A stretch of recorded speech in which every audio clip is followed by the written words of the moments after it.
My name is Elena Cifuentes, and I'm here at the Tampa Bay History Center, where they are displaying some of my before and after drawings. I've been teaching art, especially drawing, in the Tampa Bay area for over 30 years. My students have ranged in age from 4 to 90 years of age.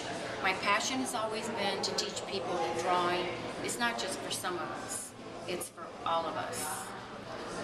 About 17 years ago, I read a book by Betty Edwards, Drawing on the Right Side of the Brain. In her book, she states that drawing is a teachable, learnable skill. Shortly after that experience, I began to pioneer my drawing method that demystifies drawing.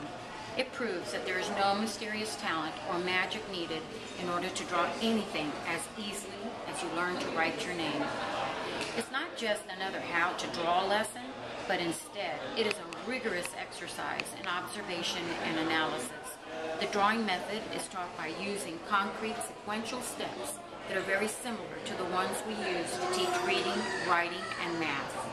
It begins with a symbol system, just like numbers and math, and like our alphabet in reading and writing. It then teaches simple skills that build and evolve as students use and practice what they learn. I always like to quote one of my favorite artists and professors, Myrnette Larson. About the drawing method, she says, "The idiosyncrasies that appear in the before drawing are still present in the after drawing. The only thing that changes is that there's much greater accuracy in the second drawing." Why aren't we all drawing and writing equally as well? Why aren't we being taught the observation skills needed in order to draw well? Imagine what would happen if you walked into your first math class when you were 4 or 5 years old and your teacher handed you paper and pencil and gave you a complicated math problem to solve without teaching you your numbers or how to use them. What do you think you would do? Would you know what to do? What if your teacher just said that math was anything? Do the best you can. There's no right or wrong. One thing I'm sure of is that your math teacher would be terminated immediately for neglecting to teach you properly. What would happen if you walked into your first writing class and your teacher handed you paper and pencil, told you to write your biography without teaching you your alphabet or how to use it? Get creative. Use your imagination. There's no right or wrong. You'd probably start scribbling, and your writing teacher would also be fired instantly. Finally, what happens when teachers walk into their first art class and the teacher gives them paper, paint, crayons, and tells them to draw their pet, their house, or their family? Just do the best you can. There's no right or wrong, so use your imagination. Art can be anything.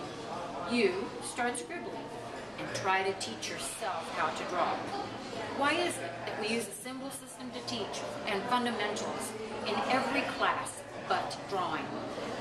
Why is it that we expect our students to teach themselves how to draw?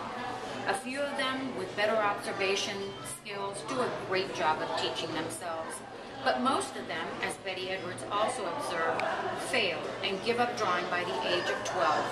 My students, on the other hand, are always amazed when they see their before and after drawings. They can't wait to take pictures and send them to their relatives and friends all over the country. So another advantage that I have found is that it raises my students' level of self-esteem, and they are motivated to continue drawing and improving their skills. After 17 years of researching and teaching my drawing method with no failures, I'm convinced that our students are being gypped. Not teaching our students the observation skills they need to draw is a